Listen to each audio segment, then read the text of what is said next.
All right, Todd Profit with you here with Christine Pearson. And Christine Pearson, of course, real estate brokerage and her brokerage services, ranging from Aspen, of course, to the Denver area. Can you tell us a little bit about Christine Pearson Brokerage? Actually, I've been a broker in the areas from Denver to Aspen, all the way across to Rifle and Steamboat Springs, Summit County, Vail, since the late 80s. And was here actually in the 70s, came back, and have established a good relationship in these mountain areas and know the market. Have purchased myself, lived in these areas, developed in these areas, and researched a lot of properties in the market between Rifle all the way to Denver to Summit County to Steamboat Springs. But I remember you were developing in what, the 80s and 90s in Steamboat, and then that market started crashing. I know I was there in the 2000s crashing with her.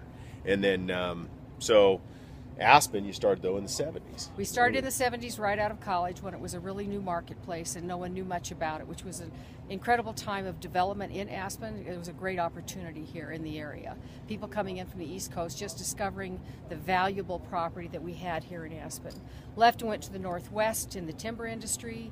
When this market sort of went kerplunk, it was in the late 70s. Came back to Colorado in the late 80s, developed in Steamboat Springs, and then moved across the mountains all the way to Denver currently. So, been chasing markets, Christine. So she's been chasing markets, obviously, from Aspen to Washington in the timber industry. But this has given, obviously, a diverse kind of view of multiple markets and a diverse experience in.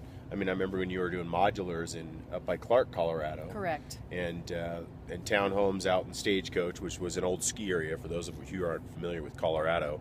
That was actually a proposed development, I think, back in the 70s, and then went 60s bankrupt. and 70s, right? Went bankrupt. Still isn't developed. Yeah, we went back into the 70s. I purchased in that area in the 80s, and then we developed log homes. We started doing custom log homes, and we went all the way across to Grand Lake.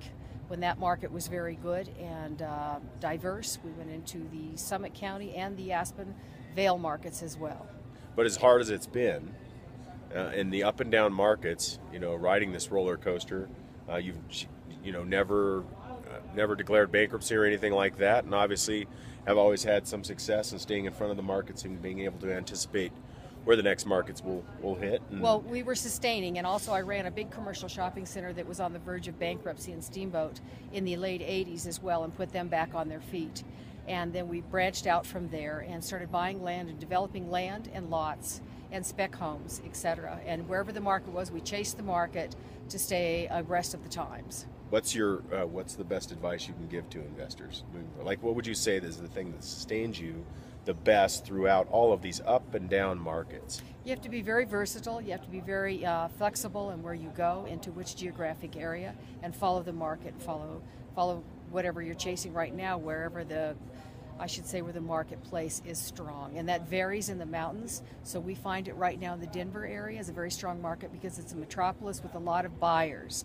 The mountain markets became very sensitive due to the lending process and the new tax laws. Second homes, right? Luxury homes, obviously. And condos were tough to get. Take a hit. Tough to get loans on condos and second homes, and that whole tax bracket changed. You have to be very inventive and very creative in these markets. But we're seeing that return. Yes. You think you're now ending 2013. We're anticipating 2014. Right. We're going to be doing specs in Aspen, and we see that as a great opportunity moving forward. Now that that's starting to trend up. Well, we start to see confidence building back in the marketplace. And if banks can come back and loans can come back, people need to place their monies. They're gaining confidence back into real estate, knowing that's a very good market to place your money.